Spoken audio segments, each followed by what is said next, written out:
of later generations, the yellow picture covers, started in 1959. The books were revised at that time as well. And it's common thought that the books were revised because a lot of the 1930s books were outdated, the references were outdated, a lot of the stereotypes about people of color or immigrant people were thought to be very outdated, and we should really change these series books. Most scholars seem to believe that one of the main motivations for revising the books was that they were now 5 chapters shorter, which makes them 5 chapters cheaper. But the offensive content was removed as well, so you certainly see that, they managed to cover both sides very adequately. Nancy undergoes a lot of other changes as well over the years. She ages from 16 to 18, because 18 is all of a sudden a more appropriate age for a girl who's just completed high school and is, again, on the verge of womanhood. In a few books recently, she's been 17, which was very odd.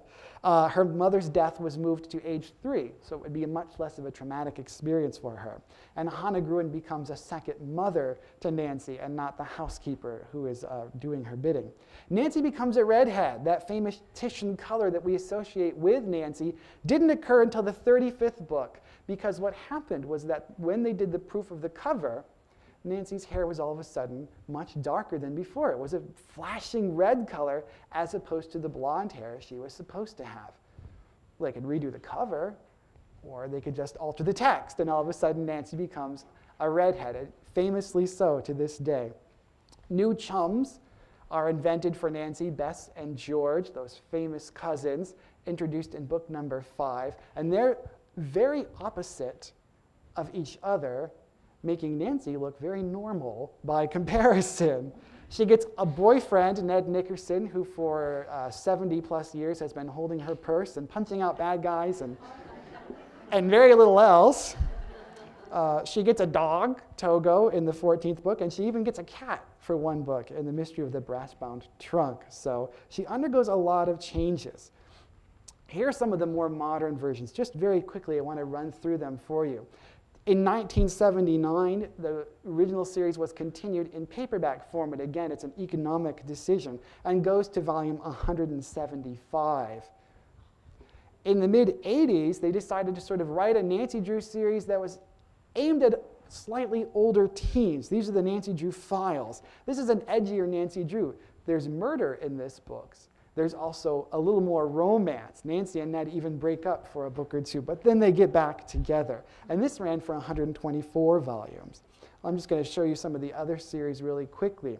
There was a Choose Your Own Adventure, Be a Detective series, picture books, Nancy Drew notebooks for younger readers. On the bottom row, the Super Sleuth series, where Nancy gets together with the Hardy Boys, which she had already done in television, and another series with the Hardy Boys, and Nancy Drew on Campus. Nancy even goes to college, a series that most fans like to pretend never actually happened. Today, 80 years later, Nancy is still very much in print, and Nancy is still very much in control. She has 4 series right now that you could go to your local bookstore and purchase. The Nancy Drew Girl Detective series is the first one that you see on the left-hand side. Started in 2004. There are 35 plus volumes in this series. It comes out all the time. It's told in first person. So it's actually told in the I voice. It's very unusual. And it features an imperfect Nancy with all the changes that she has undergone. Hair color, car gets crashed up every other volume, so she needs a new one. Book formatting, the character always remained the same. But in this series, they decide to alter the characters, some a little bit, some a little more drastically, to try to make Nancy more relatable. So she becomes imperfect. She's always losing her keys. She forgets to put gas in her hybrid car, so it runs out at inopportune moments when she's chasing a suspect. Loses her cell phone, makes mistakes, has a bit of a temper, has a few squabbles and fights with her friends. So she's more like a normal teen, but they've really changed the character, and a lot of fans would say to Nancy's detriment. I'm not fond of the changed character myself, but some of the younger audiences today may find her more relatable, and that certainly was their main goal in doing so. There's also the Clue Crew series, which is for younger audiences. There is an actual Japanese anime Nancy Drew series, which you see there, and then there's the Nancy Drew series at the end, where Nancy has these super mysteries that come out every now and again. And in case you were wondering what other countries think of Nancy Drew, rights have been sold to 33 countries, and she's been translated into those languages. These are just a few examples: France, Portugal, Malaysia, and Israel on the top row, Norway, Sweden, Japan, Saudi Arabia on the bottom. Nancy is absolutely universal and all over the place. But still, we are left with that question of why, and that's what we'll talk about in part 2. Well, thank you, Michael. And I know you've brought back so many memories for me, and no doubt for our audience members as well. While they are gathering with their questions, I have one, and I know you'll touch on this later in the program, but I think it's important to ask, what is it about Nancy Drew that just has made her so beloved through the generations? That's actually a very difficult question, and we are going to address that a little later on. But I think one of the key things relates back to what I was talking about with the change of Nancy's character in 2004. There's a great consistency to Nancy Drew. There's something very comforting when you open a Nancy Drew book. It's not just nostalgia. There's a great consistency to this sense of justice. There's a great consistency to knowing everything's going to work out really great in the end. You feel comfortable and safe with Nancy, but it's also exciting and adventurous. And it's exactly what a book is supposed to do. And the formula didn't change for 74 years. And it still really hasn't changed. She's just been tweaked a little bit. I still read all the new books, and I recommend that if you have youngsters at home, you can get them some of the new books too. But when you open a Nancy Drew book, you're going to get that character. And I think that's a big part of why she's so successful. Hi, welcome to the program. Hi, Michael. My name is Melissa. I'm from Wilkes-Barre. We're 3 generations within our household that read Nancy Drew now. My mother-in-law, myself, and now my daughter, who is currently 12. My question is, you sat there and said the ghost stories were sold overseas to different countries. Were they actually still the same stories that were written here and rewritten in their language, or were they actually different stories? Melissa, that is a fantastic question. I'm so happy you asked that. Some cases, the books are translated almost literally, with just a few changes being made for being addressed in a different culture. But in other cases, the books are actually rewritten using the same sort of skeleton frame that was created in the original text. And I can give you a great example because a friend of mine has done a lot of work on Nancy Drew being translated into French. And in this case, the translators actually took the original book and the original outline, but then wrote an entirely new book. So in the French editions, some of the details like names are changed, but the characters are very different. For example, Bess Marvin is much more brave and courageous and speaks out a lot more in the French versions. They love Bess in French. She's a gourmand. They can understand that in French culture. And George, who is sort of very tomboyish and says hypers and sometimes cuts at Bess, they actually have toned her down quite a bit. They also give Nancy a much larger backstory. We learn a lot more about her heritage, which coincidentally is French. So in a lot of the translations, they actually create, using the same basic character, they create something very new. And in others, it's just a word-by-word translation. So it depends just what country you're looking at. It's a great question. Hi, welcome to the program. Hi, my name is Peggy, and I'm from Wilkes-Barre. And my question is very simple. When did Nancy go to school? Well, thanks, Peggy. As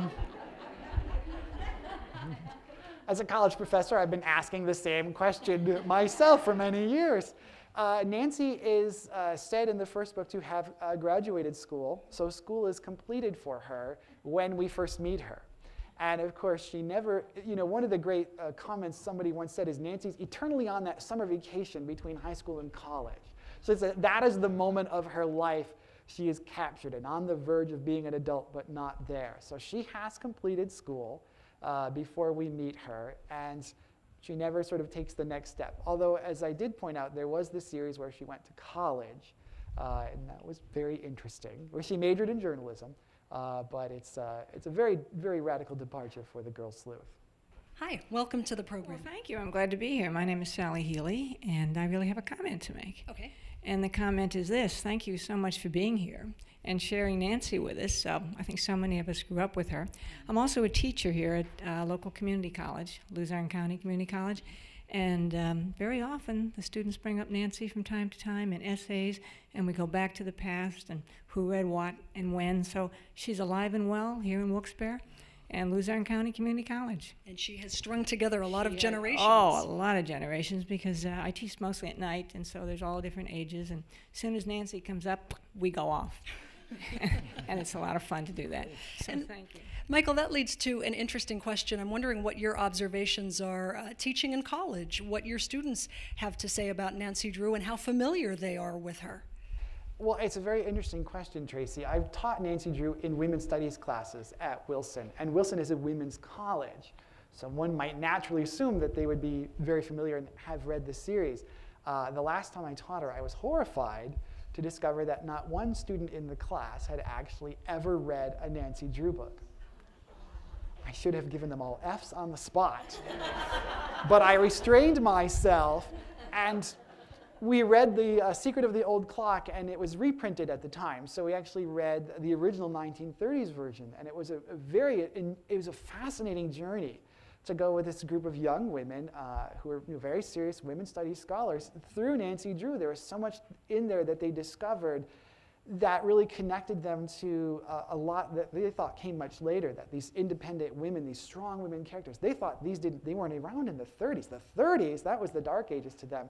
So that was a really fascinating journey, and I'm really excited because this winter I'm teaching Nancy Drew again, and my class is made up of students who come from Korea and China and Japan, and so I'm really looking forward to perhaps even introducing Nancy to a group of students who have never read her at all. So that's actually going to be very exciting. Hi, tell us your name and your comment or question for Michael. My name is Mary, and I'd like to know if there was ever a book that you read of Nancy Drew that you didn't like. I think it's sacrilege if I say yes. There are certainly Nancy Drew books that are less well written than others. We were sort of having some fun earlier with a book called The Flying Saucer Mystery, which happens to be considered by many fans as one of the worst Nancy Drew books of all time. The plot is just crazy science fiction, nutty stuff, just the most unimaginable things happen, and they turn out to be imaginings. Nancy's sort of dreaming in this drug-induced stupor. It's worth chuckles, I guarantee you. And yet, whenever I pick up a Nancy Drew book, I'm always transported back into her world. And I'm always transported back into the way she makes me feel. And so even the worst Nancy Drew book is a really good read for me. So that's my answer to that. Hi, welcome to the program. Thank you. My name is Tara. I'm from Pittsburgh. I have a comment and a question for Michael. One comment's actually for everyone is Michael had mentioned the texts from the 30s, and that's one of the things that I like to do is read the books from the early time. They're really nice time capsules, and you really see Nancy as a stronger character. You see Mildred Wirt Benson's personality really coming through in the books from the 30s.